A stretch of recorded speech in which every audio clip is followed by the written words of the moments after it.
Thank you very much for coming out tonight. Oh, it's a classy looking group here tonight. Classy looking. Okay. Live right here at the fabulous Union Manor Hotel and Casino, Las Vegas, Nevada. We're not thinking. I tell you, I just moved in. I just flew in here from Honolulu. Oh, you gotta go. Oh, I've been over there. Yeah, beautiful. I was on my Blue Hawaiian tour. Had well, too many Blue Hawaiians, if you know what I mean, but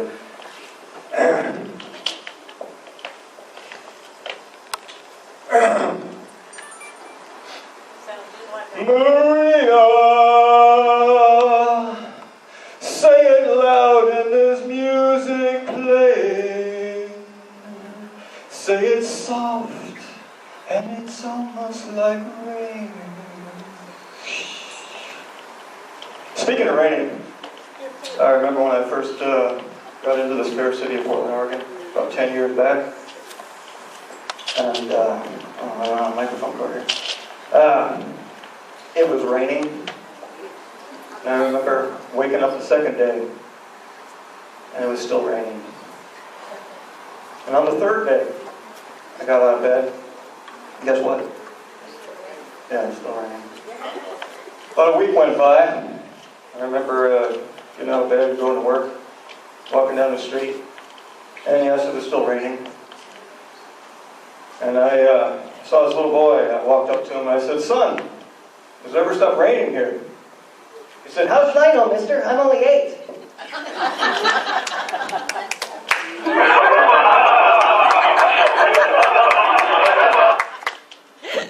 All right. So I guess you noticed the costume. Yeah, it's a little small. Actually, I'm not into Elvis all that much. This was actually just the only clean clothes I had to wear. All the rest of my stuff was in the laundry. This is actually a Halloween costume back from 5th grade. Still fits.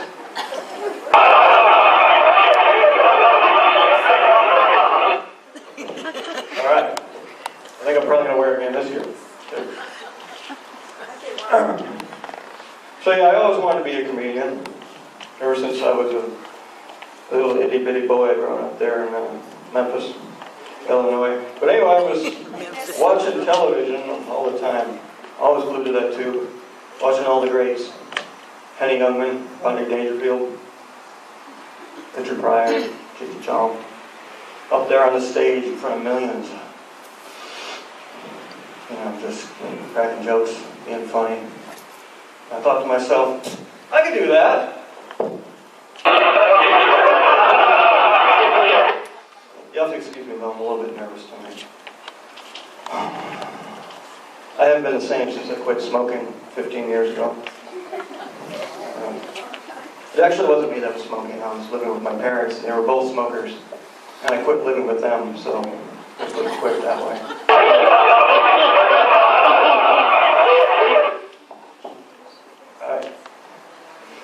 I told my sister I was nervous about coming up here tonight. First time ever doing stand-up comedy in front of a live audience. And of course, first time wearing an outfit. And she is a devout Christian, so she told me to pray about it. She cited scripture from Isaiah 52:12. "For ye shall not go out in haste, or in flight. For the Lord will go ahead of ye, and the Lord will be your rear guard." And I thought, well, that's pretty good. Except, I'd had some big wounds that day, so I'm hoping the Lord doesn't stand too close to my rear guard.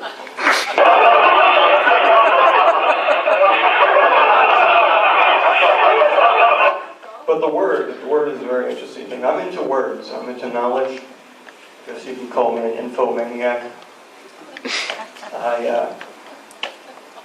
The words people use for comedy, comedian terms. I think you're doing really well, you're a hit.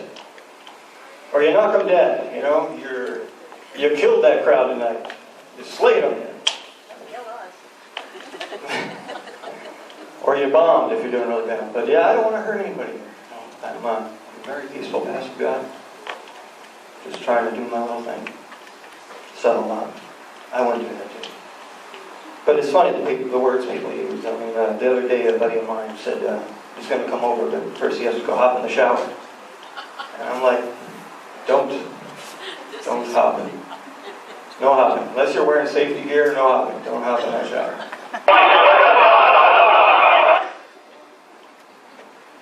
Also, jump in the car. Don't jump in the car. You know, I've tried jumping. I've tried hopping in the car and jumping in the car. And it's not easy. You gotta wear a helmet. And it's pretty dangerous, especially with a movie. So anyway, this blind man goes into a grocery store and starts walking down the aisle and knocking stuff off the shelf with his cane. Stuff's flying, boxes are flying all over the place. Clerk comes up to him and says, "Can I help you?" He says, "No, just looking."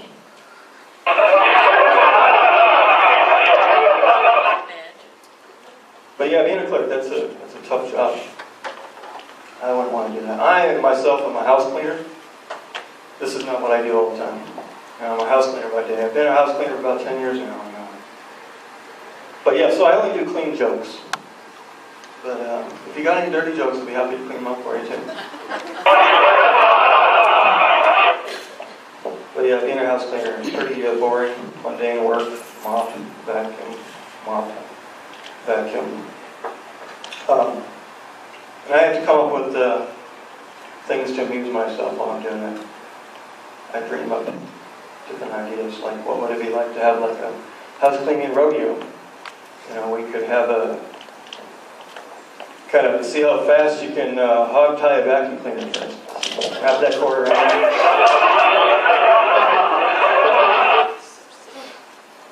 I wonder what it'd be like if I was to go clean a house for the first time and walk in there. No one would be home, as far as I know. And I'd walk back in the back there, maybe into the bedroom, and I'd just look over and I'd see a couple tied to the bed. I don't know, I'm the kind of person that doesn't like to get involved in things, so I might just around them, maybe vacuum around them, and maybe, hopefully there's a check waiting for me and hightail it out of there, but I'd probably untie them, who knows, could have been a burglar who came in there. Maybe we'd stand around and try to figure out what the culprit is. Look around for clues like Matlock.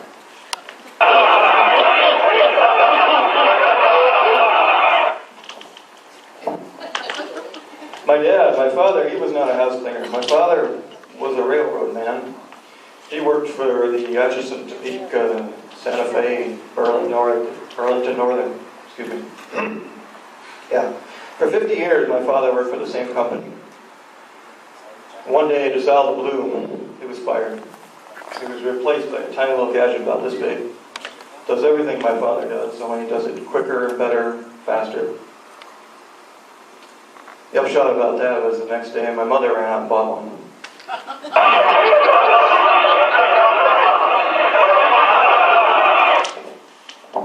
Thank you. Thank you very much. So, as so often happens with people, my father passed away. But on his deathbed, I remember clearly a very tender moment where he sold me that gadget. And now it sits up on my mantelpiece next to the urn. And once in a while, I'll go up to it and I'll ask it if I can have a raise in my allowance or if I can borrow the car. It says no, but,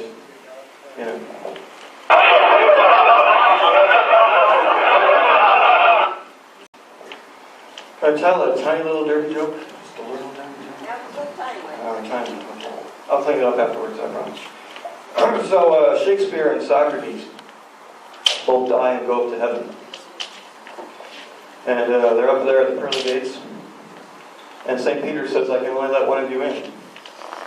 And to decide who gets in, you got to both come up with a sonnet, a poem, as well. But it's got to have the phrase Timbuktu in it. Like, okay. So Socrates steps up to the podium. He says, we're standing around surveying the land. Our feet were embedded in the burning sand. When a caravan hove into view, Destination Timbuktu. Oh, pretty good. Okay, Shakespeare. Your turn.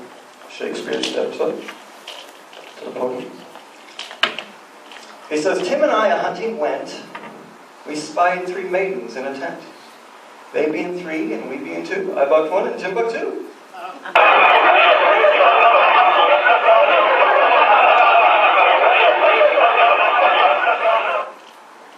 Alright, this next one is dedicated to a little woman who changed my life forever. 60Q, baby, this one's for you. Oh, when you're riding into town with the dark cloud above you, dial up the number, who's bound to love you? Oh, honey, you turn me on. I'm a radio, I'm a Sunday station, I'm a little bit corny, I'm a wildflower waving for you, broadcasting tower waving for you. And I'm sending y'all this signal here.